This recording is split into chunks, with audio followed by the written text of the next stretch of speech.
As Indian Prime Minister Narendra Modi met President Putin on the sidelines of the India-Russia summit on the 8th of July, India's prime adversary China was closely monitoring Modi's successful visit to India's all-weather friend Russia. Seemingly worried by unshakable India-Russia ties, Beijing decided to reach out to New Delhi around the same time as Chinese Foreign Minister Wang Yi made an appeal to Indian National Security Advisor Ajit Doval. The Chinese FM once again vowed to join hands and reach a consensus to properly handle issues related to the situation on the ground in the border areas. Wang further noted that China and India share a relationship that transcends bilateral boundaries and holds increasing significance in global affairs. But just a few days later, CCP once again opposed India's infrastructure projects in its own border state of Arunachal Pradesh, leaving one wondering over China's sincerity to actually find lasting peace at the LAC. Chinese FM also congratulated Doval on his reappointment as India's National Security Advisor and Special Representative for the India-China boundary question.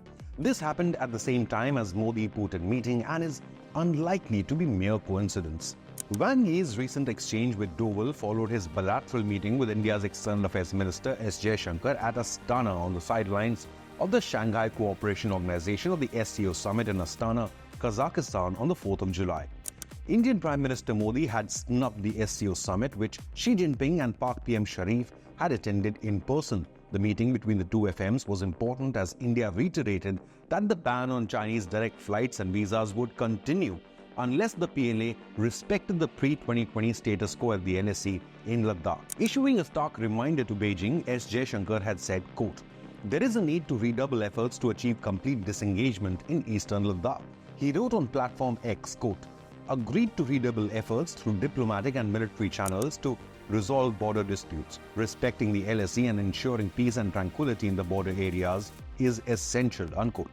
However, these talks proved to be hollow and meaningless as China does not plan to do away with its expansionist mindset anytime soon. The three principles of mutual respect, mutual sensitivity, and mutual interest, as highlighted by S. Jaishankar, are meant to rescue the rapidly deteriorating ties between the South Asian powers. But these principles can only work under one condition: if China stops with its hypocrisy and self-serving foreign policy stance. Beijing realizes it cannot bully India, but at the same time fails to back its words with actions.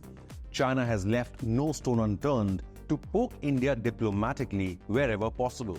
In the most recent provocation by China, their foreign ministry spokesperson called Arunachal Pradesh South Tibet. This happened on the 10th of July. Rattled by the Indian government expediting infrastructure and hydro projects in the northeastern Himalayan state, CCP spokesperson claimed, quote, "India has no right to carry out development and the establishment of what India calls Arunachal Pradesh on Chinese territory, as it is illegal and invalid," unquote.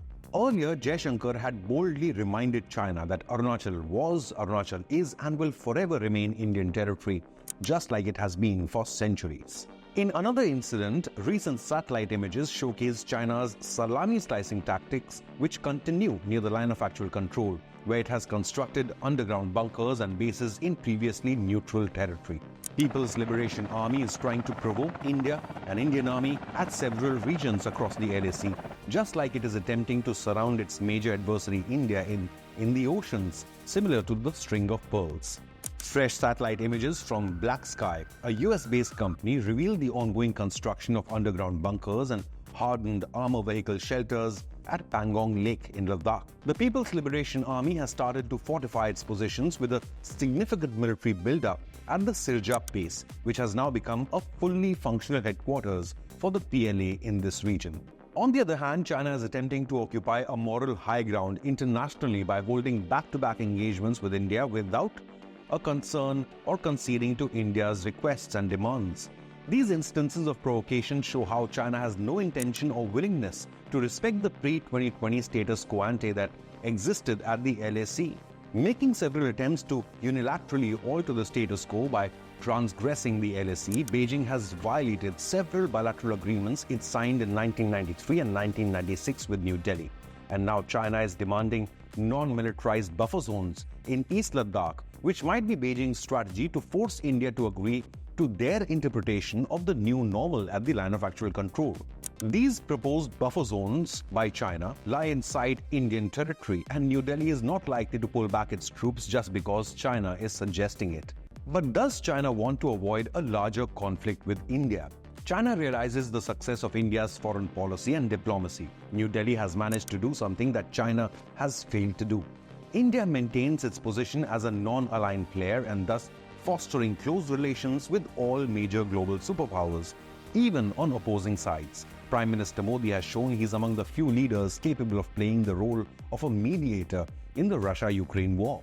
The White House also shows confidence in India's importance in Indo-Pacific security. India-US defense ties are booming through the Quad to counter China's expansionist ambitions.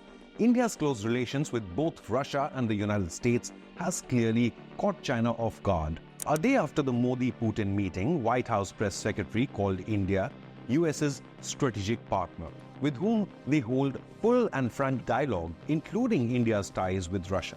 Several posts on Chinese social media platforms are seeing people discuss Modi as being a strategic master for managing to keep both Washington and Moscow happy. China's outreach to India in this regard seems mere lip service, as its actions show that it has no intentions of respecting border agreements with India. So has India's successful foreign policy caught China off guard? If you believe so, then leave a comment, hit the like button and subscribe to Inconnect News for daily news and updates.